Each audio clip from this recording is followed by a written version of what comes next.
අයිබෝවන් යාළුවනේ ඔන්න ඉතින් අද අලුත් දවසක්. අද චුට්ටක් වැහි මන්දාරම් වගේ තියෙනවා. පොඩි වැස්සකුත් ගියා. රටේ හරි ලස්සනයි. බලන්න. ඉතින් පැලේ ඉඳන් ආවදත් අපි පුංචි දෙයක් ඇත්තට මට කියන්න හිතුණා මේක දකිද්දි. අපි හැදෙන පරිසරයත් එක්ක අපේ ජීවිතේ පුංචි කාලේ ඉඳන් ලැබෙන සාධකත් එක්ක අපේ ජීවිතේ වෙනස් වෙන හැටි කියලා මට පොඩ්ඩක් කියන්න හිතුණා මේක. මොකද මේ උදාහරණයක් කියන්නම් කොන්න මේ තක්කාලි පැල. තක්කාලියට දැම්ම මේකේ පැල වෙන්න. හොඳද? ඊට පස්සේ මෙන්න එක තක්කාලියටයක් මේකේ වැටිලා තිබිලා මේකේ වෙන පැල වගේකුත් තිබ්බා ඒව ගලවලා මේ තක්කාලි ගහ මෙන්න මෙයා මෙන්න මේ ગેප් එක බලන්නකෝ. ඉතින් අපි හැදෙන පරිසර සාධකත් එක්ක ජීවිතේ වෙනස් වෙන හැටි බලන්න අර චෝටි පසක අඩු පොහොර ප්‍රමාණයක පැල හැදිලා නැහැ. ඒගොල්ලෝ තාම චෝටි අර දරා ගන්නත් බෑ. පස්සේ හදන්න යට රොත්තු දෙන්නත් බෑ. හැබැයි අර හොඳ කොම්පෝස්ට් ගොම පොහොර එක්ක වැටිච්ච පැකට් එකේ පැලය හොඳට හැදිලා උස්ස ගිහිල්ලා අර හරි පුෂ්ටිමත් පැලයක්. මේක අපිට ගන්න පුළුවන් මෙහෙම.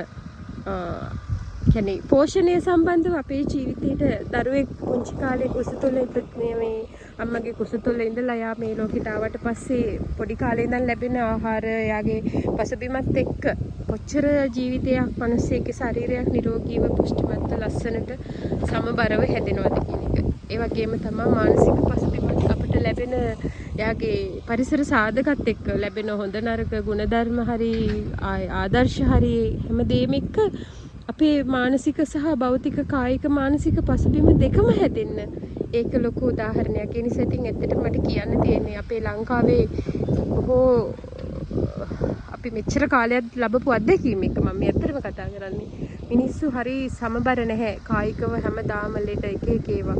ඒ වගේම තමයි මානසික පසුබිම හැමදාම ස්ට්‍රෙස් අරවා මේවා රණ්ඩු වෙනවා අම්මලා තාත්තලා කහ ගන්නවා එක ඒවා කසාද බැඳලා ඒ ජීවිතත් අසාර්ථකයි.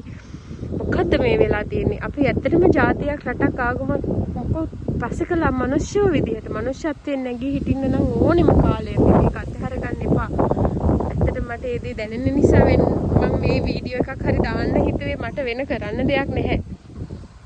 මගෙන් සමාජය වෙනුවෙන් ගස් හදලා හරි මිනිස්සුන්ගේ මානසික ආකල්ප වෙනස් කරලා හරි මමත් හැදෙන ගමන් අපි ඔක්කොම හැදෙන්න ඕනේ වෙනස් වෙන්න ඕනේ. මනුෂ්‍යාත්මයට අර කන කැස්තෑවා වියසිදුරෙන් අහස බලනවා වගේලු මිනිස්සෙක් වෙලා ඉපදෙන එක. හැබැයි ඉතින් ඒ ලැබපු ජීවිතෙත් නිකන් ඔහේ ගෙවලා මැරිලා ගියොත් එහෙම අපරාධේනේ. ඉතින් ඒ නිසා මේක අපි මෙහෙම කරමු. දැන් අපි සාමාන්‍යයෙන් ලොකු වෙලා රස්සාවක් කරලා විවාහ වෙලා අර කියන්නේ එහෙම ජීවත් වෙනවානේ. එතකොට අපි දරුවෝ හදනවා. ඒ දරුවන්ට සමහර අයට ඇත්තටම කන්න බොන්න දෙන්නවත් බෑ. හොඳට අපි දෙමව්පියෝ වෙනවා නම් ඇත්තටම අවබෝධයෙන් ජීවත් වෙන්නම ඕනේ. මොකද දැන් අනවබෝධයෙන් ඉඳලා හදිසියටම නිකන් අර හෝමෝන් ශ්‍රාව වෙනවට විවාහ වෙලා ඒ හැඟීම් වලට කසාද බැඳලා දරුවෝ හැදුවාම අන්තිමට ඒ ළමයින්ට කන්න බොන්න දෙන්නත් නෑ, දෙන්න ගැලපෙන්නෙත් නෑ, රණ්ඩු වෙනවා, ප්‍රශ්න හැමදාම අවුල් ජාලයක්. ඒ හරහා කොච්චර අපේ මානව සම්පත රටට වැඩදායීව ගෙවන්න පුළුවන් මේ මානව සම්පත ඇසට් එක විනාශ වෙනවද කියලා ඔයගොල්ලෝ දන්නවද? අම්මලා තාත්තලා විදිහටත් පුංචි දෙවෙනි පරම්පරාව විදිහටත් හරි අවබෝධයෙන් මේ දේවල් කරන්න ඕනේ. අපි විවාහ වෙනවා නම් ඒ අවශ්‍ය පසුබිම දරුවෙක් පෝෂණය කිරීමේ හැකියාව අරගෙන අපිට අපේ පැවැත්ම හරියට ගෙනියන්න පුළුවන් කායික මානසික පසුබිම හදාගෙන තමයි අපි ඊළඟ ස්ටෙප් වලට යන්න ඕනේ. අවබෝධයෙන් මොකද ඉස්සර නම් අපේ අම්මලා තාත්තලා මේ අපේ ආච්චි කියන්නේ මුතුන් මිත්තෝ දරුවෝ 10 15 හැදුවා.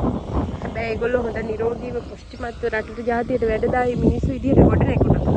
දැන් එහෙම එකක් නෑ. ඇත්තටම ඉන්නේ ළමයි එක්කෙනයි හො දෙන්නයි. ඒත් අම්මා තාත්තට ඒ දරුවෝ ටිකවත් හදාගන්න පුළුවන් ශක්තිය නෑ. කායික මානසික දෙකෙන්ම මිනිස්සෙක් වුණාම බිල්ඩ් අප් වෙන්න ඕනේ. එහෙම නැත්නම් ඒ ජීවිතේම වැඩක් නෑ. අද ඉඳන්වත් මේ මොහොතේ ඉඳන්වත් ඇත්තටම කියනවා නම් රාග දේශ හරි රණ්ඩු දබර කිසි දෙයක් වැඩක් නැහැ. උපේක්ෂාවෙන් ජීවිතේ දිහා දකින්න ඉගෙන ගන්න. උපේක්ෂාවෙන් බලන්න හැම දෙයක් දිහාම මනුස්සයන්ට කරුණාව දක්වන්න ආදරය කරන්න තමන් හා සමානව අනිත් කෙනෙක් ජීවත් වෙන්න ඕනේ, ගොඩනගෙන්න ඕනේ. අවශ්‍යතාවයන් මානසික කායික අවශ්‍යතාවයන් එකයි.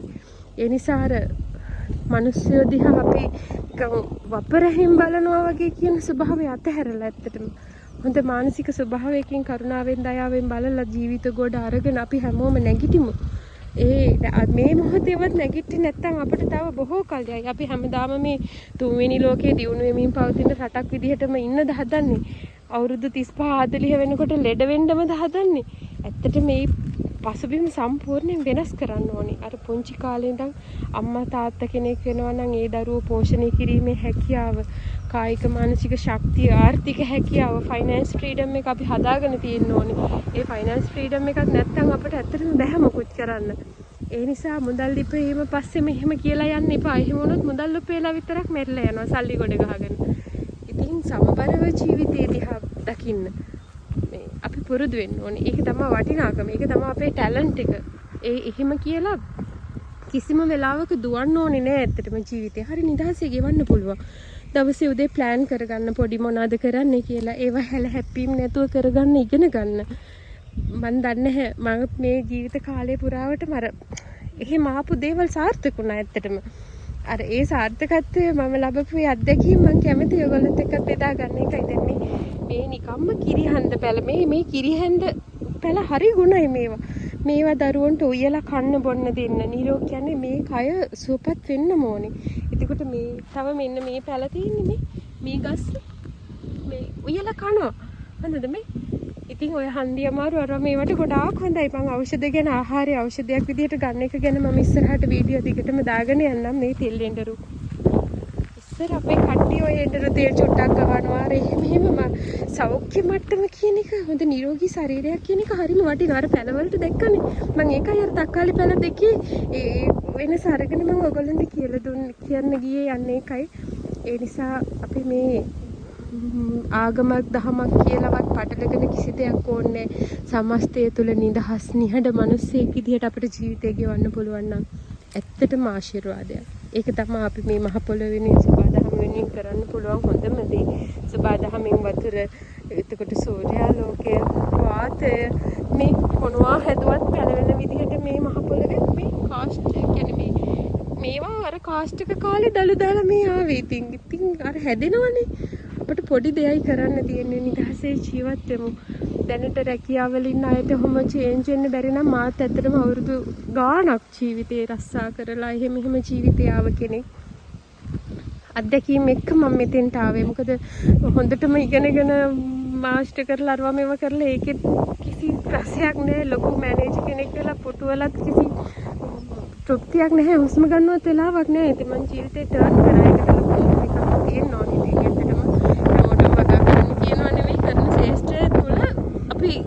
අපේ ලයිෆ් එක හදාගන්නේ කියන එකට දක්ෂ වෙන්න. ජීවිතේ හදාගන්න, අලුතෙන් පටන් ගන්න, සතුටින් ඉන්න. අපි රටක් විදිහට ලෝකයක් විදිහට හරි සතුටින් නිදහසේ ජීවත් වෙච්ච ජාතියක් අපි. ඒ වගේ ආපහු අපි ගොඩ නැගෙමු. හැමෝම සතුටින් ඉන්න.